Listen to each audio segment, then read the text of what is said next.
Who killed Doctor Who? Well, we've got a couple of suspects here. First and foremost, because her face is on the brand now, was it Jodie Whittaker?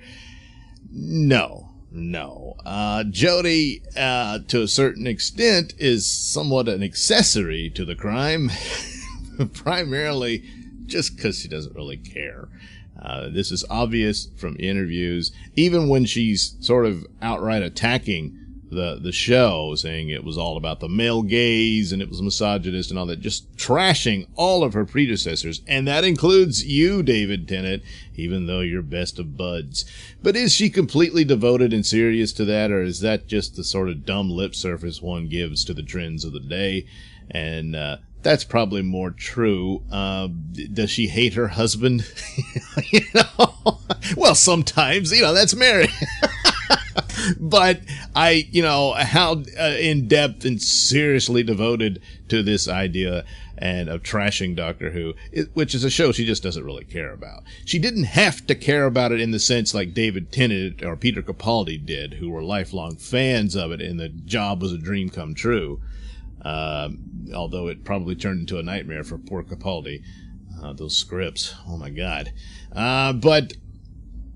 But she didn't have to be. She just had to be a professional and understand this in the way Matt Smith did. I don't think Matt Smith was ever a big Doctor Who fan, but he was a professional actor. He came in there, he studied this, he looked for a way to find a character for him to play, and he did it well.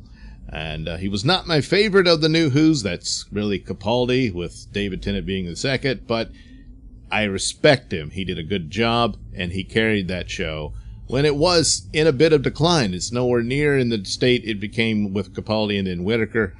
Whittaker, it's just fallen off a cliff. I mean, I'm sorry. Consolidated ratings don't save this. It's done.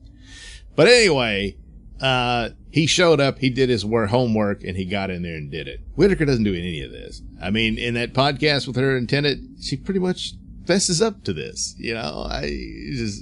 It's almost on par with her. She didn't want to fake an accent for the character because it's too hard to do. So it's too hard to study up on Doctor Who when it's a show she doesn't care about. So a bit lazy, somewhat reckless with a franchise that should have been treated with more care in that respect. So at worst, you could say she was an accessory or a witness who just looked the other way, but for her, if Chibnall says this is a great Doctor Who, she says, okay, Chris. So it's not so much on Jodie's fault per se. Some of her choices are obviously it's on her, that she decided, oh, that's David's old show. I'll do it like David. And, yeah. It's pretty bad. So, to that extent, that's her fault.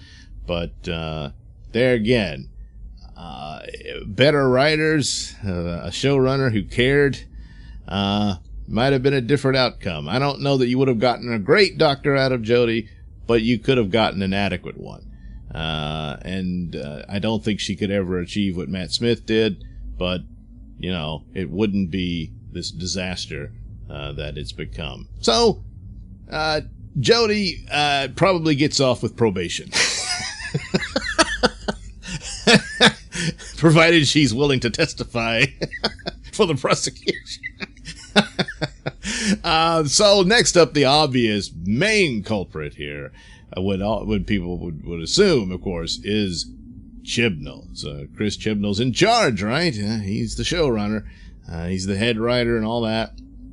He's guiding the ship. So yeah, Chibnall is the main culprit, and a lot of this is his ideas within this.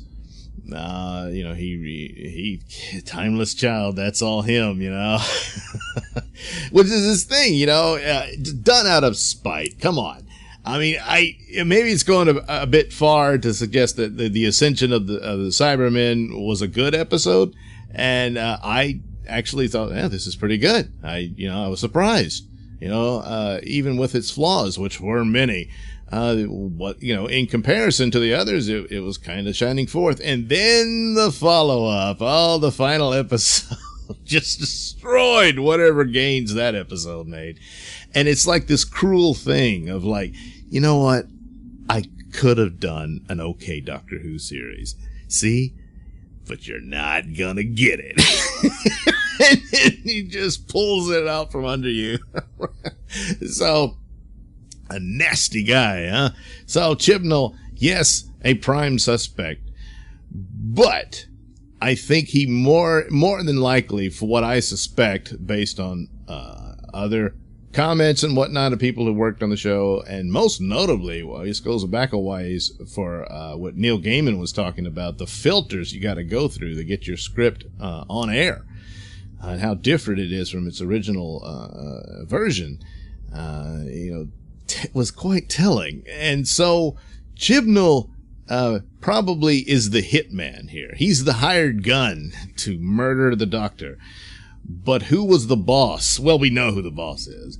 It's the BBC. So the BBC is the final and ultimate culprit here, who put out a hit on Doctor Who and hired Chibnall to come up with a way to do it in total. It's not enough to kill him. You gotta really make it torturous, and of course, what's the best way to really stick it to those nasty Doctor Who fans? Because the casting a woman in the role, there's people who were saying, well, then I'm done, and immediately, well, you're a misogynist. It's a show that's nearly 60 years old. I was open to the possibility. I could see that you could weave this into the lore of Doctor Who and regeneration and all that, if that's what you were doing, but they weren't. They did not give Jodie any further science fiction, fantasy adventure in that element and exploit this happening. And of course, you can see even more why, because it wasn't enough that there was a female doctor. No, we had to destroy the entire show and rewrite it to where the doctor was always female, and these male doctors were just, aberrations, little accidents that happen. Manipulated by an evil colonialist power of the Time Lords. And that was, that's it. It's only propagandist messages. They don't have plot. They don't have story. Any science fiction that comes out of it is just lazily slapped on. The idea of exploring regeneration and all of that was not a bad idea. That's an interesting thing to do. Yeah, there's all sorts of stuff from 50 years of Doctor Who that you could go back and exploit for future stories to grow upon. That's not what they did.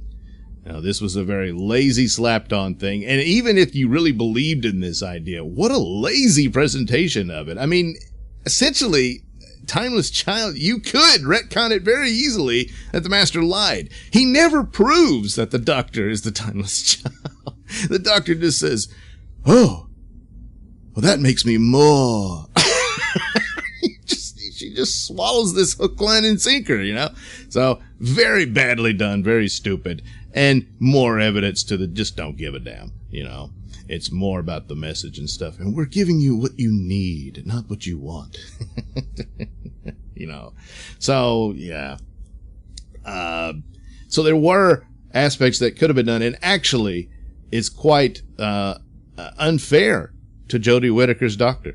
They never gave her anything. It's kind of reminding me of Rey in Star Wars. Never gave her anything. And the most obvious story to do, which I did talk about, I guess over a year ago now, in the middle of season 11. And, I'll either link it below or I'll have the link here. To an old video I did about what might have been, where they could have exploited the idea of the Doctor facing this, and I thought it would have been much better had Bill stayed on in her Cyberman form, and that would have made for a great story and all that. But instead, they didn't care about that, never even occurred to them, and a better first episode could have been dealt with instead of just Evil Tooth Fairy and crap like that. And so Instead, it wasn't just get Jodie in there, it was also the agenda of rewriting the show and all that. So, there you are. BBC, of course, with their orders from on high about what it had to be, is ultimately them. But the whole idea of Timeless Child, that's all Chibnall. He came up with that. He knows how to please his boss. And he came up with an excruciating means by which to slowly and torturously kill the Doctor, which he did. He did. And, however, yes, there are ways to retcon it, but it can't happen. Even if Chibnall quit, it doesn't matter. Whoever comes in, you think they can present, hey, look, I got this idea where it's a plot by the Master, and no, you can't do that. The Doctor must be Dr. God or Goddess now. Although, for some reason in today's feminism, you can't use feminine terms for females. That's the strange thing. Feminism today is mostly misandry with a little bit of misogyny sprinkled through it.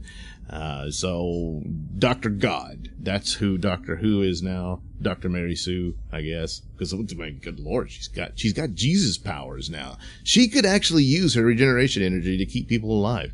None of her companions need die. It's like that business of Graham saying he's scared about his cancer coming back, which is likely. Don't worry. Dr. God can just regenerate you. So, yeah. I mean, apparently, she literally came from heaven. I mean, where was this mysterious dimension she came from, Yeah. It doesn't matter because they don't even know and they don't care. The point was the future is female because the universe was always female. Yeah.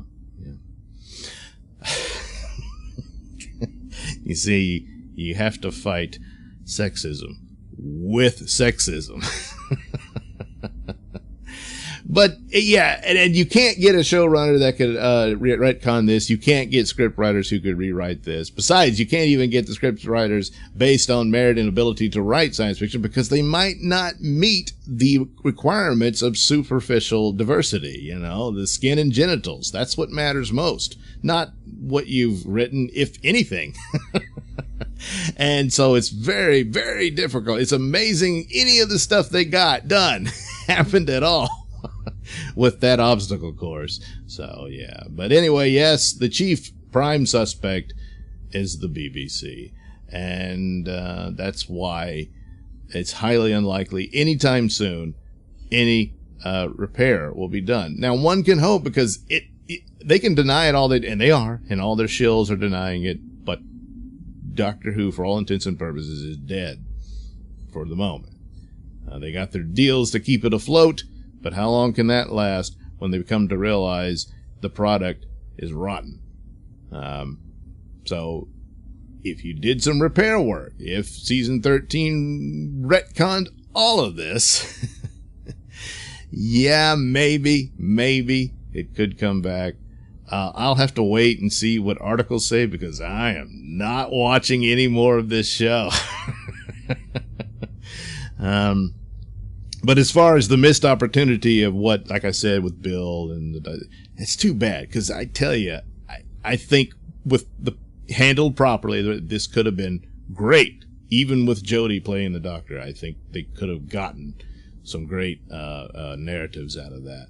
And it's unfortunate, but it's all about fighting sexism with sexism, and it's all derived from spite. So you're not going to get anything good out of that. And it's sad. Very sad. Anyway, few thoughts there. Thank you for watching and listening. Say, why not like and subscribe and check out that link description below. That'll take you to my many stores that have plenty of goodies for you. Stores that have t-shirts, hats, mugs, posters, stickers, all that good stuff. And, of course, my comic book Night over at IndiePlanet.com. Yeah, check it out. And you can catch my podcast, Mr Nailsin Show. New episodes every Saturday on RadioMisfits.com. And, of course, you can also watch my videos over at BitChute.